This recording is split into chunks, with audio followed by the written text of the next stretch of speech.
श्रीमद्भागवत महापुराण स्कंद 10 अध्याय 85। शुरुआत करते हैं। श्री सुखदेव जी कहते हैं, परीक्षित, इसके बाद एक दिन भगवान श्री कृष्ण और बलराम जी प्रातःकालीन प्रणाम करने के लिए माता पिता के पास गए। प्रणाम कर लेने पर वसुदेव जी बड़े प्रेम से दोनों भाइयों का अभिनंदन करके कहने लगे। वसुदेव जी ने बड़े बड़े ऋषियों के मुंह से भगवान की महिमा सुनी थी तथा उनके ऐश्वर्यपूर्ण चरित्र भी देखे थे। इससे उन्हें इस बात का दृढ़ विश्वास हो गया था कि ये साधारण पुरुष नहीं, स्वयं भगवान है। इसीलिए उन्होंने अपने पुत्रों को प्रेम पूर्वक संबोधित करके यूं कहा, सच्चिदानंद स्वरूप श्री कृष्ण महायोगीश्वर शंख आकर्षण, तुम दोनों सनातन हो। मैं जानता हूँ कि तुम दोनों सारे जगत के साक्षात कारण स्वरूप प्रधान और पुरुष के नियमापारक परमेश्वर, इस जगत के आधार, निर्माता और निर्माण सामग्री भी तुम ही हो। इस सारे जगत के स्वामी तुम दोनों हो और तुम्हारी ही क्रीड़ा के लिए इसका निर्माण हुआ है। यह जिस समय जिस रूप में जो कुछ रहता है, होता है, वह सब तुम ही हो। इस जगत में प्रकृति रूप से भोग्य और पुरुष रूप से भोक्ता तथा दोनों से परे, दोनों के नियामक साक्षात भगवान श्री तुम ही हो। इंद्रियातीत, जन्म, अस्तित्व आदि भाव विकारों से रहित परमात्मन इस चित्र विचित्र जगत का तुम्हारे निर्माण किया है तुम ही ने, और इसमें स्वयं तुमने ही आत्मस्वरूप से प्रवेश भी किया है। तुम प्राण और जीव के रूप में इसका पालन पोषण कर रहे हो। प्राण आदि में जो जगत की वस्तुओं की सृष्टि करने की सामर्थ्य है, वह उनकी अपनी सामर्थ्य नहीं, तुम्हारी ही है, क्योंकि वे तुम्हारे समान चेतन नहीं, अवचेतन है, स्वतंत्र नहीं, परतंत्र हैं। अतः उन चेष्टाशील प्राण आदि में केवल चेष्टा मात्र होती है, शक्ति नहीं। शक्ति तो तुम्हारी ही है प्रभो। चंद्रमा को कांति, तेज, सूर्य को प्रभा, नक्षत्र और विद्युत आदि की सत्ता, पर्वतों की स्थिरता, पृथ्वी की साधारण शक्ति रूप वृत्ति, गंध रूप गुण, ये सब वास्तव में तुम ही हो। परमेश्वर, जल में तृप्त करने, जीवन देने और शुद्ध करने की जो शक्तियाँ हैं, वे तुम्हारा ही स्वरूप है। जल और उसका रस भी तुम ही हो प्रभु। इंद्रिय शक्ति, अंतःकरण की शक्ति, शरीर की शक्ति, उसका हिलना, डोलना, चलना, फिरना, ये सब वायु की शक्तियाँ तुम्हारी ही है। दिशाएं और उनके अवकाश भी तुम ही हो। आकाश और उसका आश्रयभूत शब्द मात्र या परावाणी, नाद, ओंकार, मध्यमा तथा वर्ण एवं पदार्थों का अलग अलग निर्देश करने वाले पद रूप बैखरी वाणी भी तुम ही हो। इंद्रियां, उनकी विषय प्रकाशनी शक्ति और अभिभूषुता देवता तुम ही हो। बुद्धि की नियात्मिक शक्ति और जीव को विशुद्ध स्मृति भी तुम ही हो। भूतों में उनका कारण तामस अहंकार, इंद्रियों में उनका कारण तेजस अहंकार और इंद्रियों के अधिष्ठाता देवताओं में उनका कारण सात्विक अहंकार तथा जीवों के आवागमन का कारण माया भी तुम ही हो। भगवान जैसे मिट्टी आदि वस्तुओं के विकार, घड़ा, वृक्ष आदि में मिट्टी निरंतर वर्तमान है और वास्तव में वे कारण रूप ही हैं, उसी प्रकार जितने भी विनाशवान पदार्थ हैं, उनमें तुम कारण रूप से अविनाशी तत्व हो। वास्तव में वे सब तुम्हारे ही स्वरूप हैं प्रभो। सत्व, रज, तम, ये तीनों गुण और उनकी वृत्तियां महत्वतादि परब्रह्म परमात्मा में तुम में योग माया के द्वारा कल्पित है। इसीलिए ये जितने भी जन्म, अस्थि, वृद्धि, परिणाम आदि भाव विकार हैं, वे तुम में सर्वथा नहीं है। जब तुम में इनकी कल्पना कर ली जाती है, तब तुम इन विकारों में अनुगत जान पड़ते हो।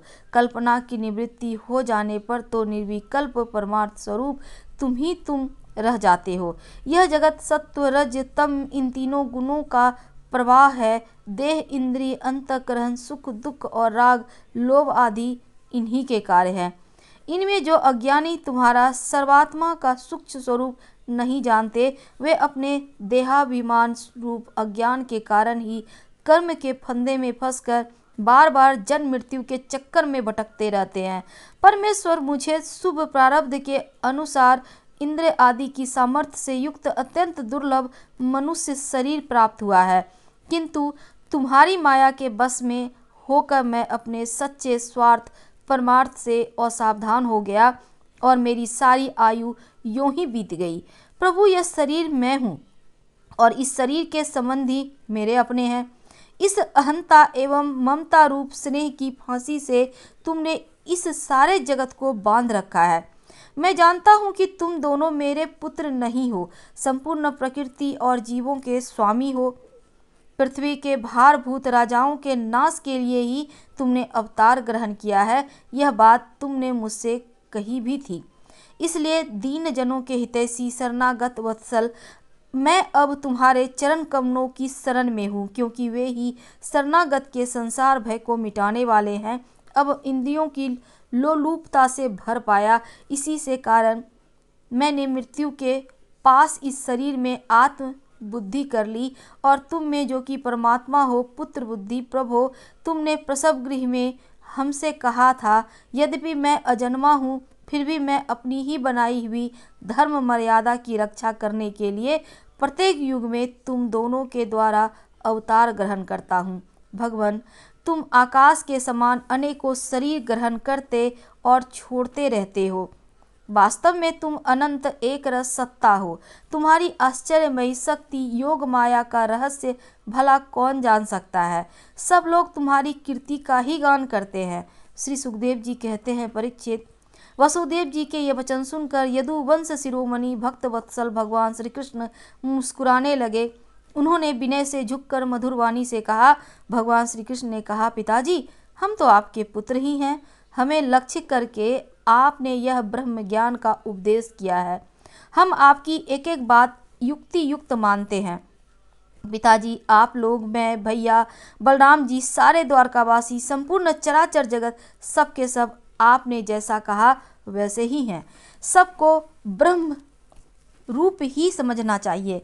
पिताजी, आत्मा तो एक ही है, परंतु वह अपने में ही गुणों की सृष्टि कर लेता है और गुणों के द्वारा बनाए हुए पंचभूतों में एक होने पर भी, अनेक स्वयं प्रकाश होने पर भी, दृश्य अथवा स्वरूप होने पर भी, अपने भिन्न नित्य होने पर भी, अनित्य और निर्गुण होने पर भी सगुण के रूप में प्रतीत होता है। जैसे आकाश, वायु, अग्नि, जल और पृथ्वी, ये पंच महाभूत अपने कार्य, घट, कुंडल आदि में प्रकट और प्रकट, बड़े छोटे, अधिक थोड़े और एक अनेक प्रतीत होते हैं, परंतु वास्तव में सत्ता रूप में वे सब एक ही रहते हैं। वैसे ही आत्मा में भी उपाधियों के भेद से ही नाना तत्व की प्रतीति होती है। इसलिए जो मैं हूँ वही सब है। इस दृष्टि से आपका कहना ठीक ही है। श्री सुखदेव जी कहते हैं, परीक्षित, भगवान श्री कृष्ण के इन वचनों को सुनकर वासुदेव जी ने नानात्व बुद्धि छोड़ दी और वे आनंद में मन होकर वाणी से मौन और मन से निसंकल्प हो गए। कुरुक्षेत्र उस समय वहाँ सर्वदेवमयी देवकी जी भी बैठी थी और वे बहुत पहले से ही यह बात सुनकर अत्यंत विस्मित थी कि श्री कृष्ण और बलराम जी ने अपने मरे हुए गुरुपुत्र को यमलोक से वापस ला दिया। अब उन्हें अपने उन पुत्रों की याद आ गई जिन्हें कंस ने मार डाला था। उनके स्मरण से देवकी जी का हृदय आतुर हो गया, नेत्रों से आंसू बहने लगे। उन्होंने बड़े ही करुण स्वर से श्री कृष्ण और बलराम जी को संबोधित करके कहा। देवकी जी ने कहा, लोकाभिराम राम, तुम्हारी शक्ति मन और वाणी के परे है। श्री कृष्ण, तुम योगेश्वर भी हो, ईश्वर भी हो। मैं जानती हूँ तुम दोनों प्रजापतिय के भी ईश्वर आदि पुरुष नारायण हो। यह भी मुझे निश्चित रूप से मालूम है, जिन लोगों ने काल क्रम में अपना धैर्य, संयम, सत्वगुण खो दिया है तथा शस्त्र की आज्ञाओं का उल्लंघन करके जो स्वेच्छाचार परायण हो रहे हैं, भूमि के भारभूत उन राजाओं का नाश करने के लिए ही तुम दोनों मेरे गर्भ से अवतीर्ण हुए हो। विश्वात्मन, तुम्हारे पुरुष रूप अंश से उत्पन्न हुई माया से गुणों की उत्पत्ति होती है और उनके लेस मात्र से जगत की उत्पत्ति विकास प्रलय होता है। आज मैं सर्वांतःकरण से तुम्हारी शरण हो रही हूँ। मैंने सुना है कि तुम्हारे गुरु सांदीप जी के पुत्र को मेरे बहुत दिन हो गए थे।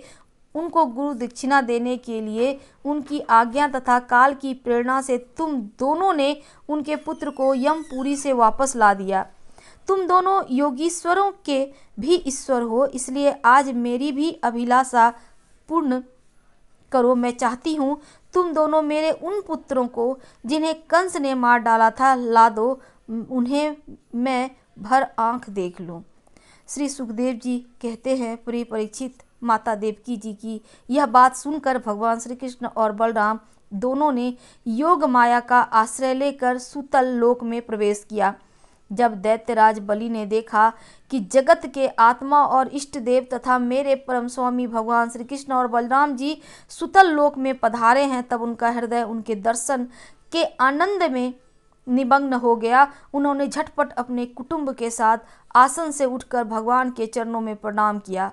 35 अत्यंत आनंद से भरकर दैत्यराज बलि ने भगवान श्री कृष्ण और बलराम जी को श्रेष्ठ आसन दिया। जब वे दोनों महापुरुष उस आसन पर विराजमान हो गए, तब उन्होंने उनका पांव पकड़कर उनका चरणोदक परिवार सहित अपने सिर पर धारण किया। परीक्षित, भगवान के चरणों का जल ब्रह्म पर्यंत सारे जगत को पवित्र कर देता है। इसके बाद दैत्यराज बलि ने बहुमूल्य वस्त्र, आभूषण, चंदन, तांबूल, दीपक, अमृत के समान भोजन एवं अन्य विविध सामग्रियों से उनकी पूजा की और अपने समस्त परिवार, धन और शरीर आदि को उनके चरणों में समर्पित कर दिया। परीक्षित, दैत्यराज बलि बार बार भगवान के चरण कमलों को अपने वक्षस्थल, अपने सिर पर रखने लगे। उनका हृदय प्रेम से विलीन हो गया और नेत्रों में आनंद के आंसू बहने लगे। रोम रोम खिल उठा और वे गदगद स्वर से भगवान की स्तुति करने लगे। दैत्यराज बलि ने कहा, बलराम जी, आप अनंत हैं। आप इतने महान हैं कि शेष आदि सभी विग्रह आपके अंतर्भूत हैं। सच्चिदानंद स्वरूप भगवान श्री कृष्ण, आप सकल जगत के निर्माता हैं। ज्ञान योग और भक्ति योग दोनों के प्रवर्तक आप ही हैं। आप स्वयं ही परब्रह्म परमात्मा हैं। हम आप दोनों को बार बार नमस्कार करते हैं। भगवान, आप दोनों का दर्शन प्राणियों के लिए अत्यंत दुर्लभ है, फिर भी आपकी कृपा से वह सुलभ हो जाता है, क्योंकि आज आपने कृपा करके हम रजोगुणी एवं तमोगुणी स्वभाव वाले दैत्यों को भी दर्शन दिया। प्रभु, हम और हमारे ही समान दूसरे दैत्य, दानव, गंधर्व, सिद्ध, विद्याधर, चारण, यक्ष, राक्षस, पिशाच, भूत और प्रमथ नायक आदि आपका प्रेम से भजन करना तो दूर रहा, आपसे सर्वदा दृढ़ वैर भाव रखते हैं, परंतु आपका श्री विग्रह साक्षात वेदमय और विशुद्ध सत्य स्वरूप है। इसीलिए हम लोगों में से बहुतों ने दृढ़ वैर भाव से, कुछ ने भक्ति से, कुछ ने कामना से आपका स्मरण करके उस पद को प्राप्त किया है, जिसे आपके समीप रहने वाले सत्व प्रधान देवता आदि भी प्राप्त नहीं कर सकते। योगेश्वरों के अधीश्वर बड़े बड़े योगेश्वर भी प्रायः यह बात नहीं जानते हैं कि आपकी योग माया यह है और ऐसी है, फिर हमारी तो बात ही क्या है। इसलिए स्वामी, मुझ पर ऐसी कृपा कीजिए कि मेरी चित्तवृत्ति आपके उन चरण कमलों में लग जाए, जिसे किसी भी अपेक्षा न रखने वाले परमहंस लोग ढूंढा करते हैं, और उनका आश्रय लेकर मैं उससे भिन्न इस घर गृहस्थी के अंधेरे कुएं से निकल जाऊं। प्रभु, इस प्रकार आपके उन चरण कमलों की, जो सारे जगत के एकमात्र आश्रय हैं, शरण लेकर शांत हो जाऊं और अकेला ही विचरण करूं। यदि किसी का संग करना भी पड़े तो सबके परम हितैषी संतों का। प्रभु, आप समस्त चराचर जगत के नियंता और स्वामी हैं। आप हमें आज्ञा देकर निष्पाप बनाइए, हमारे पापों का नाश कीजिए, क्योंकि जो पुरुष श्रद्धा के साथ आपकी आज्ञा का पालन करता है, वह विधि निषेध के बंधन से मुक्त हो जाता है। भगवान श्री कृष्ण ने कहा, दैत्यराज, मनंतवर में प्रजापति मरीच की पत्नी कन के गर्भ से 6 पुत्र उत्पन्न हुए थे। वे सभी देवता थे। वे यह देखकर कि ब्रह्मा जी अपनी पुत्री से समागम करने के लिए उद्यत हैं, हंसने लगे। इस परिहास स्वरूप अपराध के कारण उन्हें ब्रह्मा जी ने श्राप दे दिया और वे असुर योनि में हिरण्यकश्यप के पुत्र के रूप में उत्पन्न हुए। अब योग माया ने उन्हें वहां से लाकर देवकी के गर्भ में रख दिया और उनको उत्पन्न होते ही कंस ने मार डाला। दैत्यराज माता देवकी जी अपने उन पुत्रों के लिए अत्यंत शोकातुर हो रही हैं और वे तुम्हारे पास हैं। अतः हम अपनी माता का शोक दूर करने के लिए उन्हें यहाँ से ले जाएंगे। इसके बाद वे शाप से मुक्त भी हो जाएंगे और आनंद पूर्वक अपने लोक में चले जाएंगे। इनके 6 नाम स्मरण, उद्दिंग, परिसंग, पतंग, क्षुद्र, भृत और पुनी। इन्हें मेरी कृपा से पुनः सद्गति प्राप्त होगी। परीक्षित इतना कहकर भगवान श्री कृष्ण चुप हो गए। दैत्यराज बलि ने उनकी पूजा की। इसके बाद श्री कृष्ण और बलराम जी बालकों को लेकर फिर द्वारका लौट आए तथा माता देवकी को उनके पुत्र सौंप दिए। उन बालकों को देखकर देवी देवकी के हृदय में वात्सल्य स्नेह की बाढ़ आ गई। उनके स्तनों से दूध बहने लगा। वे बार बार उन्हें गोद में लेकर छाती से लगाती, उनका सिर छूती और पुत्रों के स्पर्श के आनंद से सराबोर एवं आनंद देवकी ने उनको स्तनपान कराया। वे विष्णु भगवान की उस माया से मोहित हो रही थी जिससे यह सृष्टि चक्र चलता है।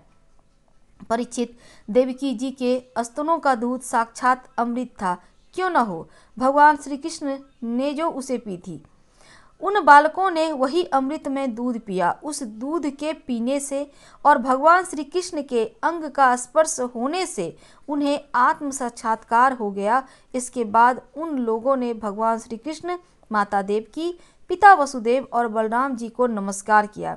तदंतर सबके सामने ही वे देवलोक में चले गए। परीक्षित, देवकी यह देखकर अत्यंत विस्मित हो गई कि मरे हुए बालक लौट आए और फिर चले भी गए। उन्होंने ऐसा निश्चित किया कि यह श्री कृष्ण ही कोई लीला कौशल है। परीक्षित, भगवान श्री कृष्ण स्वयं परमात्मा है। उनकी शक्ति अनंत है। उनके ऐसे ऐसे अद्भुत चरित्र इतने हैं कि किसी प्रकार उनका पार नहीं पाया जा सकता।